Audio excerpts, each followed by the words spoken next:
خوشی سے کہہ سکتے ہیں کہ ہماری اکانومی آج ترقی پہ ہے. میں ان کے ساتھ وزیر تھا ان کی حکومت میں، اور رینیوبل انرجی کو پہلی دفعہ ہندوستان میں ریکگنائز کیا گیا. یہ وہ انرجی ہے جو میں سمجھتا ہوں آگے کے لیے سب سے بڑی مفید ہوگی، نہ صرف ہندوستان کے لیے بلکہ ساری دنیا کے لیے. میں اپنی طرف سے، اپنی جماعت کی طرف سے، اپنے خاندان کی طرف سے انہیں شردھانجلی پیش کرتا ہوں اور امید کرتا ہوں کہ جو کام چھوڑ گئے ہیں باقی وہ ہم لوگ اور دوسرے اس کو پورا کر سکیں گے اور اس ملک کو آگے لے سکیں اور بھائی چارہ رکھیں دیشوں کے ساتھ. ڈاکٹر صاحب، چونکہ جیسے آپ نے خود کہا ایک اکانومسٹ تھے، چونکہ آکسفورڈ یونیورسٹی ان کی فلاسفی بھی تھی اور کیمبرج یونیورسٹی انہوں نے جو اکانومی میں ایک الگ ہی ایکسپیرئنس لی تھی، جس کی وجہ سے ہمارے ملک کی سالمیت ایک الگ لیول پر آ گئی تھی. ایک ایسا بھی وقت ملک میں آیا تھا جب منموہن سنگھ کے بارے میں کافی کرٹیسزم کیا گیا تھا جب انہوں نے اپنا سونا گروی رکھا، لیکن اس کی قابلیت نے نہ وہ سونا بلکہ ان قرضوں سے بھی ملک کو مکتی دلائی.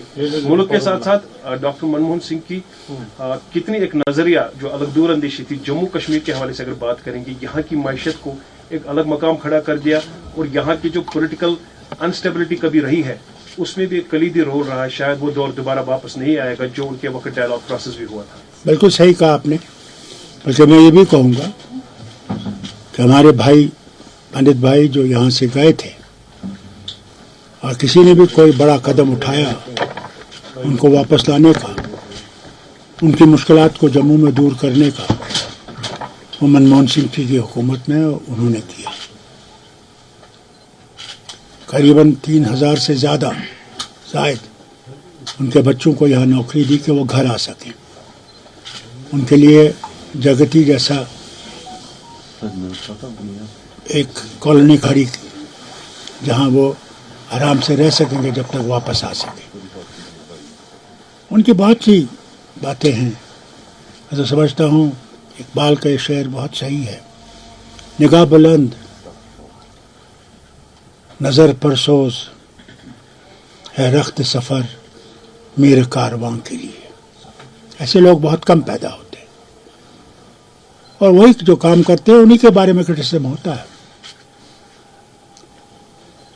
اور اللہ سے مانگتا ہوں کہ ان کے گھر والوں کو، ان کی بیگم کو، ان کے بچوں کو شانتی دے کہ وہ دکھ برداشت کر سکیں